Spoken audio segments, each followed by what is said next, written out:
मांग क्या की सबने सुन ली, संविधान उसकी इजाजत नहीं देता, ये भी सब जानते। हम आज ये विषय लेके आए कि आखिर जितनी चीजें हम जानते उतनी कांग्रेस जानती, उतनी भाजपा जानती, उतनी अखिलेश जी की पार्टी जानती, सब जानते हैं, कोई गुप्त चीज तो है नहीं। फिर आखिर अचानक से पूरा चुनाव निकल गया, पूंछ बची, 2 चरण बचे हैं, उसमें भी छठे चरण का तो कल ही वोट है। अचानक से ये अंतिम पायदान पर खड़े है जब चुनाव, तब ये मुस्लिम आरक्षण अगर करना ही था, मान लो इसका राग छेड़ना ही था, तो पहले में छेड़ते जब सहारनपुर से वोटिंग शुरू हुई थी। नहीं, वहां ऐसे ऐसे इलाके हैं जहां 33%, 44%, 52% तक मुस्लिम आबादी है। रामपुर, संभल। देखिए, यही होता है मिसमैनेजमेंट और दूरदृष्टि की कमी। जो 10 साल से विपक्ष संघर्ष कर रहा है ना, वो यही चीज है। हम लोग जैसे बचपन में थे ना, हाथी चली जाती थी तो उसके पांव के निशान के ऊपर हाथ पीटते थे कि उसका बाल ही मिल जाए। यही चीज है। आपने एक बड़ी गंभीर चीज अपने प्रारंभिक उद्बोधन में बोला है, जिसको कि नोट किसी भी हमारे मित्र ने नहीं किया है। मेन वो चीज है, आपने बोला कि समाजवादी पार्टी ने बोला भाई मांग हमने उठा दी है आरक्षण की, लेकिन हम डिबेट में नहीं जाएंगे, वार्ता में नहीं जाएंगे। 70 साल पहले भी साहब यही हुआ था। इस देश के मुस्लिम नेताओं ने, कुछ ऐसे नेताओं ने पाकिस्तान की मांग उठा दी, लेकिन पाकिस्तान नहीं गए जी, पाकिस्तान नहीं जाएंगे। ये अल तकैया जो एक शब्द है ना, इस बचे हुए भारत के भूमि खंड को, यहाँ की व्यवस्था को, सांस्कृतिक व्यवस्था को खंड खंड करने के लिए ये दुश्मन बैठे हुए हैं। किसी और की जरूरत नहीं है। और ये बहुत गंभीरता से लेना चाहिए कि आपने मांग उठा दी, आप डिबेट में नहीं जाएंगे, आप पाकिस्तान की मांग उठा दी लेकिन पाकिस्तान नहीं जाएंगे। और ऐसे कितने उदाहरण मैं यहां पे दूं। इनके विचारों को समझना चाहिए। दूसरी चीज, जो बादशाह रहे हैं, बादशाह के खानदान को आरक्षण कैसा। तीसरी इंपॉर्टेंट चीज, मुस्लिम धर्म गुरु, मुस्लिम सिद्धांत ये बोलता है कि भाई मुसलमान होता है, उसमें कोई दलित ओबीसी नहीं है। तो जबरदस्ती आप कॉन्सेप्ट क्यों उसमें डाल रहे हैं कि मुसलमानों में भी SC ST OBC other backward classes ये सनातन में होते हैं, हिंदुओं में होते हैं। तो आप इनके धर्म गुरुओं से जब आरक्षण लेना होगा तब तो जी ओबीसी भी है, दलित भी है, सारी चीजें मुस्लिम में आप। और वैसे जब बात होगी तो टीवी पे चिल्लाएंगे मुसलमान तो मुसलमान है जी, कौन बोलता है हम बच्चे नहीं है। ठीक है मिश्रा जी, मैं विवेक जी के पास चलूं, फिर आनंद जी के पास। उससे पहले एक बात को, एक बड़ी बुनियादी बात उठाई है ए के मिश्रा जी ने। जब हिंदू धर्म को लांछित करना हो, अपमानित करना हो, तो कहो कि इनमें 6,000 जातियां, खंड खंड है पूरा सनातन, कोई किसी का छुआ खाता नहीं, कोई किसी का छुआ पानी नहीं पीता। हमारे यहां कोई छुआछूत नहीं, जात नहीं, सब बराबर, सब अल्लाह के बंदे। अच्छा जी, और जब आरक्षण मांगना हो तो इतनी लंबी लिस्ट। ममता जी ने 71 नई जातियां ऐड की थी, राज्य को अधिकार दिया। राज्य को अधिकार भी नरेंद्र मोदी की उसमें ही मिला जब संवैधानिक दर्जा दिया गया ओबीसी कमीशन को, कि राज्य उसमें जातियों को इनकॉर्पोरेट कर सकता है। ममता जी को 71 नई ओबीसी जातियां इनकॉर्पोरेट करनी थी, उन्होंने उसमें से 65 मुस्लिम जातियां ले ली और 6 में हिंदू दे दिए, जबकि वहां 65% हिंदू है। खेल समझ रहे हैं ना आप? उसी को हाई कोर्ट ने निरस्त कर दिया। अब हाय मची है, कहीं हम कोर्ट की भी नहीं मानेंगे, कोर्ट की भी ईंट सीट बजाएंगे। पहले तो यही कहा जाता था कि भाई हिंदू धर्म में जाति व्यवस्था की खराबी है, ईसाईयत और इस्लाम में जाति व्यवस्था नहीं, सब बराबर। तो जब सब बराबर, तो आरक्षण की तो बात ही तब की थी कि जहां असमानता रही है वहां के लिए आरक्षण हो। खैर, ये इसका सैद्धांतिक पहलू है। अब आज हम लोग प्रैक्टिकल पहलू पे बात करें, पॉलिटिकल। विवेक जी, आप लोगों की भी मौन सहमति है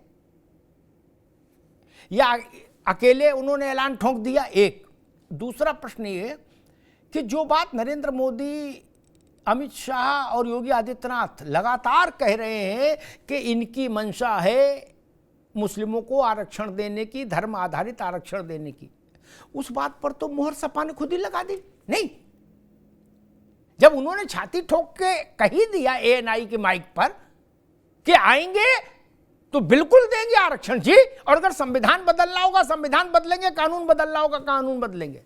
विवेक जी। जी अमिताभ जी, ये उन्होंने चुनावी जनसभा में ये बात कही। उन्होंने चुनावी जनसभा में बात कही। वो पार्टी के गठबंधन के पूर्व सांसद हैं, तो उनके बयान को कोई एक चुनावी बात उन्होंने कह दी वहां पे, ना कोई मांग की बात थी, ना उन्होंने अपनी एक बात कही, इतने तफसील में नहीं गए। अभी कुछ दिन पहले आप ही के चैनल में बात हो रही थी संविधान बदलने की बात को लेके, तो लल्लू सिंह और जो सांसदों ने भाजपा के कहा था कि हम संविधान बदलेंगे, तब यही बात आई थी क्या वो संविधान सभा के जानकार हैं या क्या हैं। वो एक सांसद उन्होंने बात कह दी। तो आज अगर वही परिप्रेक्ष्य में देखिए आप कि उन्होंने, अगर हसन जी ने, पूर्व सांसद ने ये बात कह दी, तो ये चुनाव में एक बात कह दी। और दूसरा आपको याद होगा कि 2014 के बाद अमित शाह जी ने किस तरह कहा था नरेंद्र मोदी जी के बयानों को लेके कि चुनाव में तो जुमलेबाजी हुआ करती है।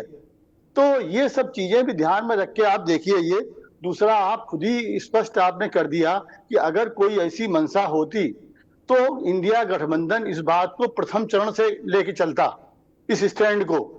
लेकिन ऐसा कुछ नहीं था। ये एक सिर्फ उन्होंने अपनी एक चुनावी उसमें एक भाषण देने में ये बात उन्होंने कह दी ऐसा करेंगे, लेकिन उनके कह देने से ये कोई न मांग हो जाती है, ना इसके कोई कानून बनने की बात है, ना किसी पार्टी की लाइन हो जाती है। ये तो आज उस परिप्रेक्ष्य में चीज को आप देखिए ये, और ना कहीं से ये हो रहा है। आपने भी हमसे आधा आकलन आपका होगा कि सपा और बसपा के बीच में एक वर्ग विशेष का जो डिवीजन की आपने बात करी, बोर्ड के डिवीजन होने की, ऐसा भी कुछ नहीं हो रहा है।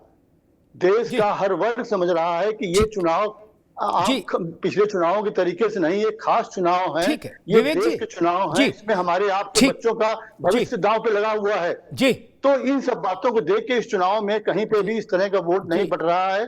और ऐसा कुछ अगर होता तो शायद ये पहले चरण से, आपने भी कहा, हम भी बात दोहरा रहे हैं आप, ठीक है, ये प्रथम चरण से हम लेके इसी चीज पे चलते हैं। ठीक, 3 बातें हैं, फिर मैं आनंद जी के पास जाऊंगा, वो अपनी पार्टी का पक्ष रखेंगे।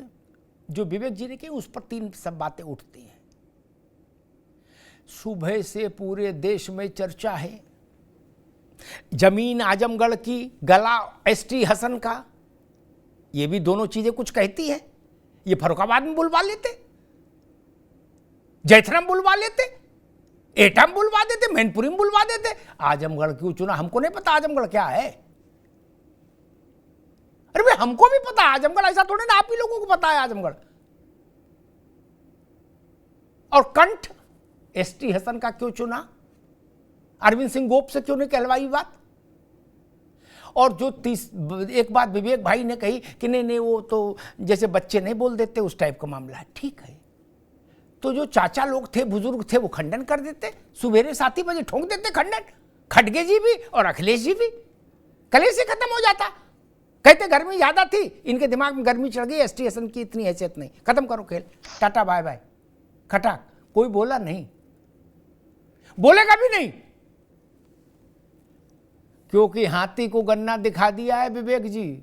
अब छीनोगे तो मामला और गड़बड़ा जाएगा। और बसपा, हमको मालूम है जन्नत की हकीकत क्या है।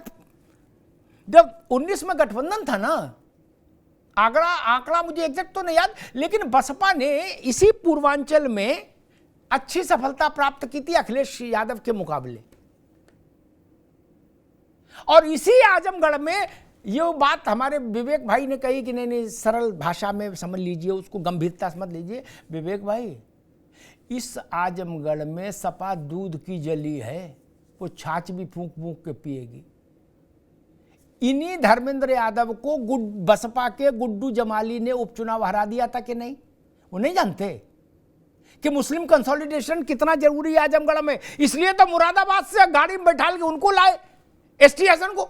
एसटी हसन ने कहा होगा कि मैं मुरादाबाद में ही बोल दूं, बोले नहीं आजमगढ़ में बोलना जाके, मुरादाबाद में नहीं।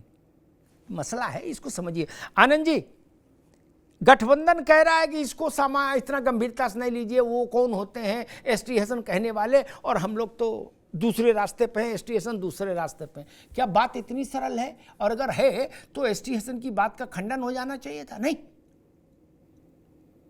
अमिताभ जी देखिए,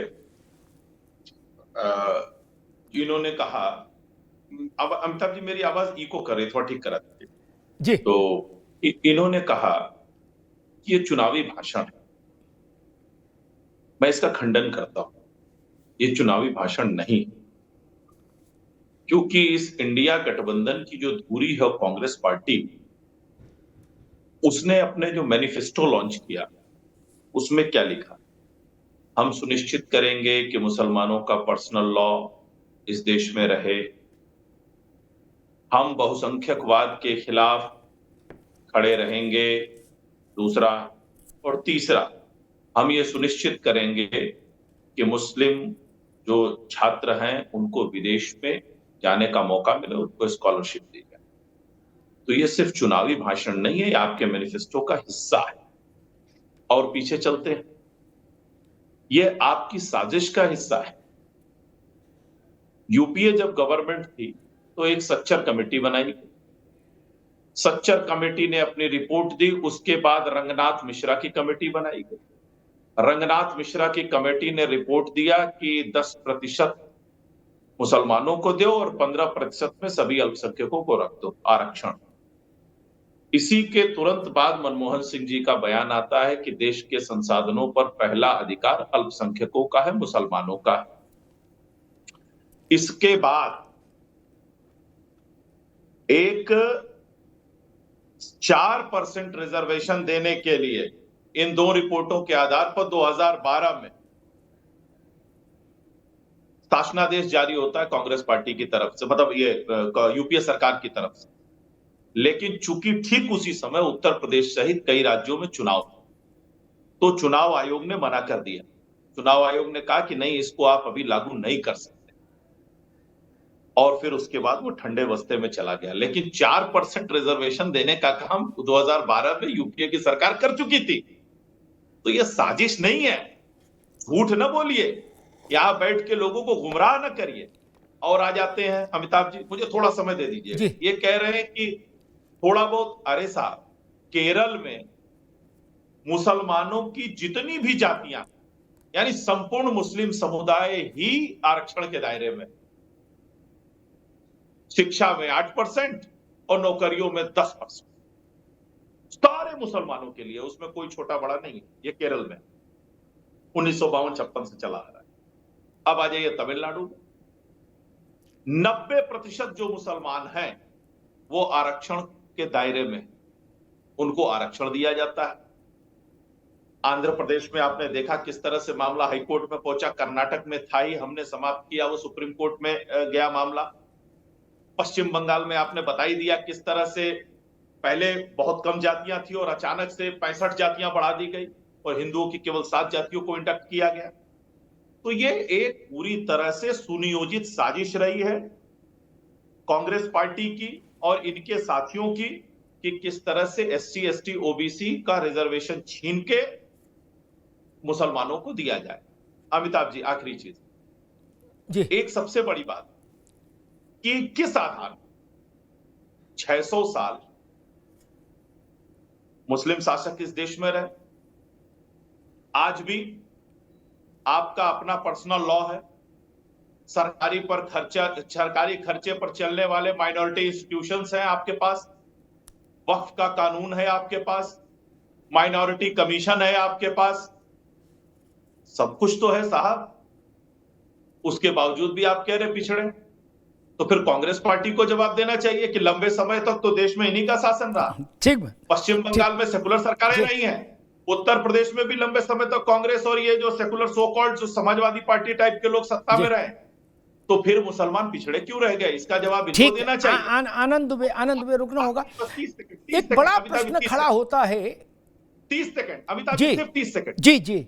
और मैं इंडी गठबंधन के लोगों से पूछना चाहता हूं कि जो लोग कह रहे थे हम संविधान बचाने की लड़ाई लड़ रहे हैं, उन्होंने ममता बनर्जी से पूछा क्या कि आप क्यों कह रही हैं कि मैं कोर्ट का फैसला नहीं मानूंगी?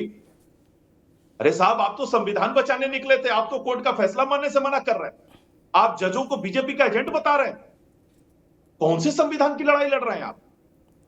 यही हकीकत है अमिताभ जी। ठीक ठीक, आनंद जी।